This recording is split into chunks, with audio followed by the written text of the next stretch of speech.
Now, Eyewitness News this morning.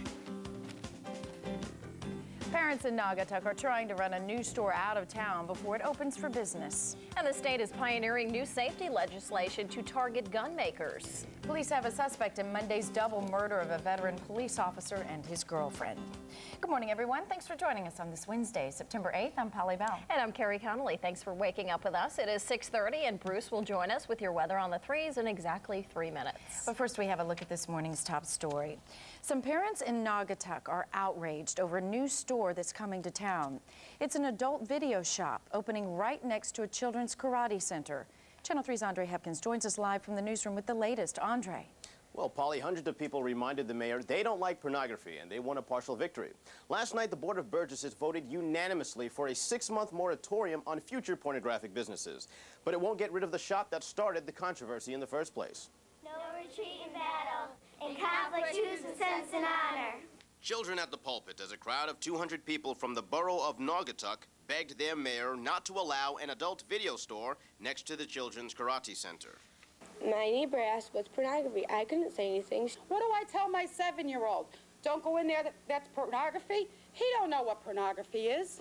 The sign for video temptations went up in Salem Plaza last week. The previous tenant was USA Karate. The landlord asked it to move 2 doors down, but now the owner of the karate school doesn't want the video store to be anywhere around. It's them or me, and if they stay, I go, because I have to protect my students. Desperate parents spent hours pleading with the Board of Mayor and Town Burgesses, and they promised to establish a task force to develop an ordinance which would ban future establishments associated with pornography. According to the borough's attorney, video temptations follows all current laws and won't be affected. But he says there's nothing wrong with some good old-fashioned protesting. The residents got together and either picketed, someone suggested using a camera to film the establishment. Domino's Pizza is right next door to the video store. The people who run this store aren't waiting for legal action or protest, just the right time to leave. We are a family-oriented business, and this is not good for our business. Now, the owner of the video store was unavailable for comment, and the mayor has also offered to station a police officer in front of the karate school to protect the children. I'm Andre Hepkins, live in the newsroom. Now, weather on the threes with Bruce DePrest. Good morning, everybody. It's now 6:33, and it's Wednesday morning, getting toward the weekend pretty quickly, and by then we should see some changes, but for now the tropical air is still in place. Let's look at radar, and it shows that we have a pretty hefty shower in the greater New Haven area. That's moved up from the south off of Long Island Sound, and more moving into Connecticut. There's also a pretty heavy shower in the northeastern corner of the estate, right around Thompson, moving into northern Rhode Island and Massachusetts, and we will have these showers around from time to time this morning and even this afternoon, and we'll also have a little bit of sunshine mixed in as well. So at times the day will look fairly nice, at other times some torrential downpours, so keep that umbrella handy. Some showers around during the morning commute inland, 74 and sticky, 79 and mostly cloudy with the chance for a shower at noontime today, a little bit of sunshine breaking through. For the shore, 74 with showers this morning, 78 with partial sunshine, and still the chance for a shower at noontime today. So showers likely from time to time, even the chance for a thunderstorm. There will be some sunshine mixing in as the day goes on, and temperatures range from 78 to 85 degrees with high humidity. Some changes down the road and a brand new tropical storm. All the details coming up in just a few minutes. All right, thank you, Bruce. In other news this morning, the first day of school was a successful one in Hartford, with New York Knicks star Marcus Camby leading the way. 84% of students returned to class. 8% more kids showed up this year than on the first day last year. Improving attendance is just one goal for new superintendent Anthony Amato. He also wants to get parents more involved in their children's education. In the meantime, Wallingford school administrators have a controversial new assignment that's tracking students prone to violence. The profile of a potentially violent student will be given to staff in the district's elementary, middle, and high schools. Administrators say this will prevent deadly school shootings like at Columbine High. But critics say some students could be unfairly labeled. In other news, an estranged husband has now been named a suspect in the murders of a veteran police officer and his girlfriend. State police say Michael Clark is suspected of fatally shooting Cheryl Clark and Carlton Pipping. This is Sergeant Pipping. Clark has not been charged with the crimes. He's recovering from self-inflicted gunshot wounds.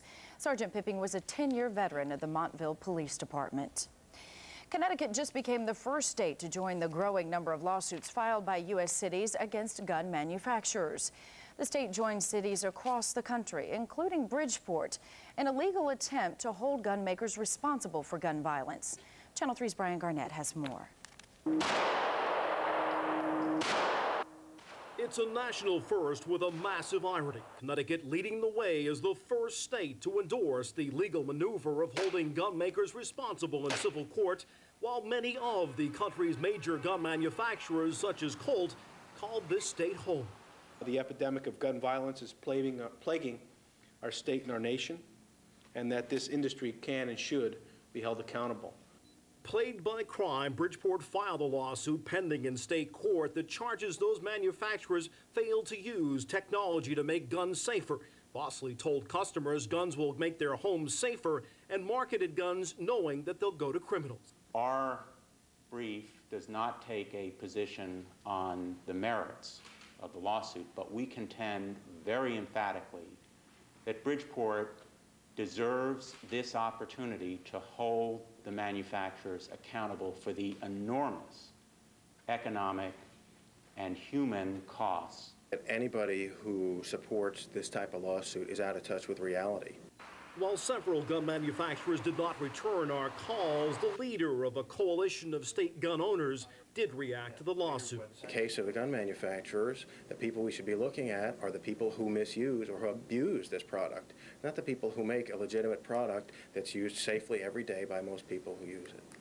Brian Garnett, Channel 3 Eyewitness News. 6:37, a new survey suggests the fight over gun control reflects a battle of the sexes. The poll, done by the Pennsylvania-based ICR company, finds American women want stricter weapon laws, while American men simply want better enforcement of existing laws. In all, 56% of American adults favor stricter standards regardless of their gender. A new government study is shattering myths about drug users. The study found 7 in 10 addicts had full-time jobs last year, and drug users account for 8% of the American workforce. The report found the restaurant, construction, and transportation industries employ the most drug users. And young adults, men, whites, and those with less than a high school education are more likely to use drugs. All right, stamp collectors, listen up. Some British musical legends are leaving another mark, this time on your mail. The Beatles are featured in a new commemorative stamp. The U.S. Postal Service just unveiled the stamp. It's being released in conjunction with the American premiere of Yellow Submarine, the Fabs 4's animated movie. Well, don't stop there. Keep going. No, because then everybody calls and says, don't sing. Tell her to stop singing. All right, it is 6:38, and Bruce is back with your full forecast in exactly 4 minutes. Then in our next hour, we'll have the latest on the deadly earthquake that rocked Greece. But first, the alleged railroad killer makes a surprise request in a Houston courtroom. And Hartford's premier theater ushers in a new season. More on that when we cover Connecticut. And that's when Eyewitness News returns with news for Somers, Lisbon, and your town, too. You're watching Channel 3 Eyewitness News, Connecticut's news station.